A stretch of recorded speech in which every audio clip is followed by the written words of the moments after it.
విజయ్ దేవరకొండస్ రణబలి వరుస ఫ్లాప్స్ తో ఒకే టైప్ స్టోరీతో విసిగిపోతున్న టైంలో వచ్చిన ఈ రణబలి గ్లిమ్స్ గంజాయి వనంలో తులసి మొక్కలాగా ఉంది.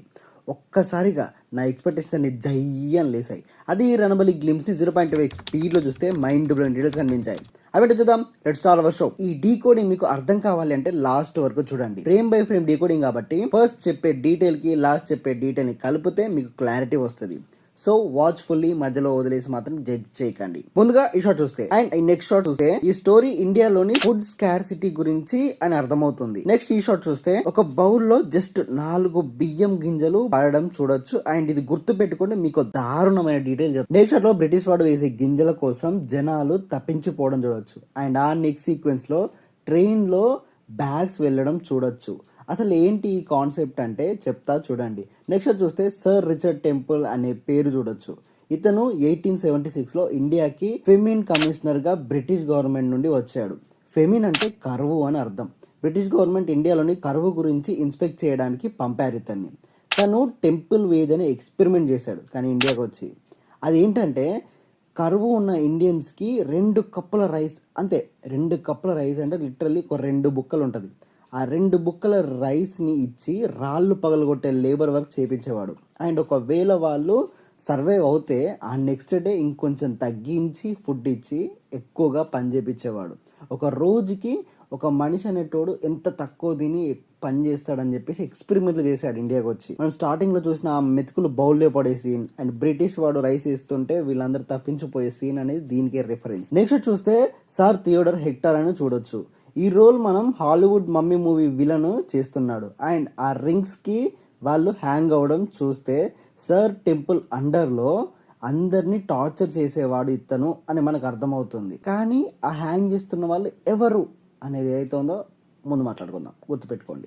నెక్స్ట్ చూస్తే షిప్స్ ని చూడొచ్చు. ఇక్కడ కరెక్ట్ గా జూమ్ చేసి చూస్తే ఇక్కడ కూడా బ్యాగ్స్ ని చూడొచ్చు. అండ్ ఇక్కడ ట్రైన్ మీద కూడా బ్యాగ్స్ ని చూడొచ్చు. ఎక్కడికి బ్రో ఇవన్నీ అంటే ఇంగ్లాండ్కి. అసలు ఏంటి బ్రో అవన్నీ అంటే వీట్.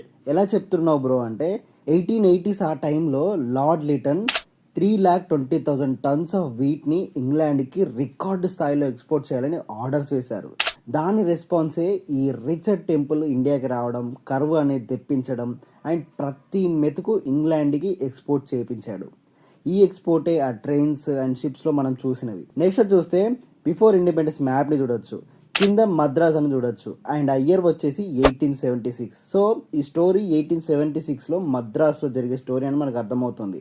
అంటే టోటల్ ఇండియాని సర్ రిచర్డ్ టెంపుల్ ఫెమిన్ కమిషనర్ ఆ ఎక్స్పెరిమెంట్స్ అనేది చేస్తూ ఉంటే మద్రాస్కి వచ్చేసి మన ఈ మమ్మీ విలన్ హెక్టర్ వచ్చేసి ఈ టెంపుల్ ఎక్స్పెరిమెంట్ని ఇక్కడ ఇంప్లిమెంట్ చేస్తుంటా ఉంటాడని చెప్పేసి మనకు అర్థమవుతుంది. నెక్స్ట్ ఇదే షార్ట్ జూమ్ అవుట్ అవుతా ఉంటే ఇక్కడ షిప్స్ అండ్ మద్రాస్ నుండి ట్రైన్ రూట్స్ చూడొచ్చు. అండ్ ఇక్కడ కొడప్ప అండ్ మద్రాస్ బిగ్ ఫాంట్లో ఉండడం చూడొచ్చు. సో ఇండియా నుండి మొత్తం రైస్ ట్రైన్ ద్వారా మద్రాస్ తెచ్చి మద్రాస్ నుండి షిప్స్లో ఎక్స్పోర్ట్ చేస్తున్నారు మనకు అర్థమవుతుంది. అండ్ ఇక్కడ కుడప్ప చూడొచ్చు. ఈ కుడప్ప అనే ప్రజెంట్ కడప. సో ఈ స్టోరీ కడపలో జరుగుతుందని మనకు అర్థమవుతుంది. అండ్ ఈ హెడ్ వచ్చేసి ఆ క్రౌన్కి తాకి క్రౌన్ లేసి పడిపోవడం చూడొచ్చు. అండ్ ఆ తల నరికింది ఎవరు అంటే మన hero Vijay Deverakonda. So next shot చూస్తే విజయ్ దేవరకొండ ఆ బ్రిటిషర్ని లాక్కుంటూ వెళ్ళడం చూడొచ్చు. అండ్ ఆ పక్కన క్యాంప్స్ చూడొచ్చు. అప్పట్లో ఈ కరువు వచ్చినప్పుడు బ్రిటిషర్స్ ఏంటి అంటే ఒక రిలీఫ్ క్యాంప్స్ లాగా పెట్టారు. ఆ రిలీఫ్ క్యాంప్స్ దగ్గరికి జనాలందరూ మీరు రండి, మీరు వస్తే మీకు ఫుడ్ అనేది పెడతామని చెప్పేసి చెప్పారు. బట్ దాని వెనక జరిగిన అసలు ట్రూత్ ఏంటి అంటే వీళ్ళకి మొత్తం స్కార్సిటీ తీసుకొచ్చి ఆ ఫుడ్ అంతా ఇంగ్లాండ్కి పంపించి ఆ క్యాంప్స్ దగ్గరికి రావాలని చెప్పేసి చెప్పారు. అలా చెప్తే జనాలందరూ డివైడ్ అయిపోయేవాళ్ళు, వాళ్ళ స్ట్రెంగ్త్ అనేది ఉండకపోయేది. వాళ్ళు అట్లా క్యాంప్ దగ్గరికి వెళ్ళే దారిలోనే కేవలం మద్రాస్ పీపులే 5.5 మిలియన్ పీపుల్ చనిపోయారు. అది రికార్డ్స్లో ఉంది. అండ్ అక్కడికి కొందరు సర్వైవ్ అయ్యి క్యాంప్ దగ్గరికి వెళ్తే వాళ్ళకి 1 LB ఆఫ్ రైస్ అంటే లిటరలీ ఒక 2 కప్పుల అన్నం అనేది పెట్టేసి వాళ్ళతో గొడ్డు చాకరీ చేయించుకునేవాళ్ళు. ఈ ఎక్స్పెరిమెంట్స్ అనేది అక్కడికి సర్వైవ్ వచ్చిన వాళ్ళ మీద ఎక్స్పెరిమెంట్ చేసేవాళ్ళు. సో ఇది బ్యాక్ ఎండ్లో జరిగింది. అండ్ దీనికి మనకి రిఫరెన్సే ఈ స్టోరీలో ఆ ట్రైన్ దగ్గర వచ్చే షార్ట్స్, వాళ్ళందరూ కింద పడిపోయే షార్ట్స్ అండ్ మన గ్లిమ్స్లో స్టార్టింగ్ వాళ్ళందరూ నడుచుకుంటూ వెళ్ళే షార్ట్స్ అనేది ఏదైతే ఉందో అది వీటికి రిఫరెన్స్.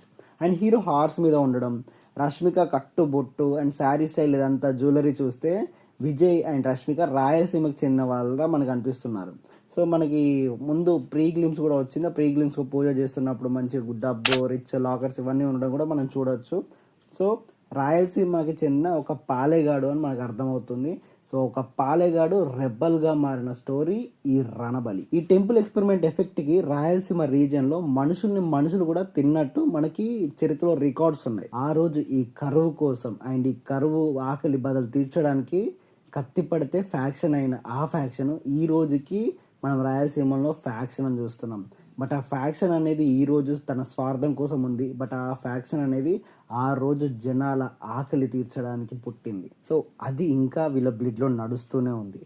ఆ టైంలో యాక్చువల్లీ కరువు వచ్చింది. బట్ కరువు వచ్చిన ఇండియా మొత్తము ఫీడ్ చేసే అంత ఫుడ్ అనేది ఇండియాలో ఉండేది. బట్ ఆ ఫుడ్ని అంతా ఇంగ్లాండ్కు పంపించి ఇక్కడ స్కార్సిటీ తెప్పించారు. ఎవరు? ఇంగ్లాండ్ వాళ్ళు. It's not a nature made famine, it's a man made ఫెమిన్.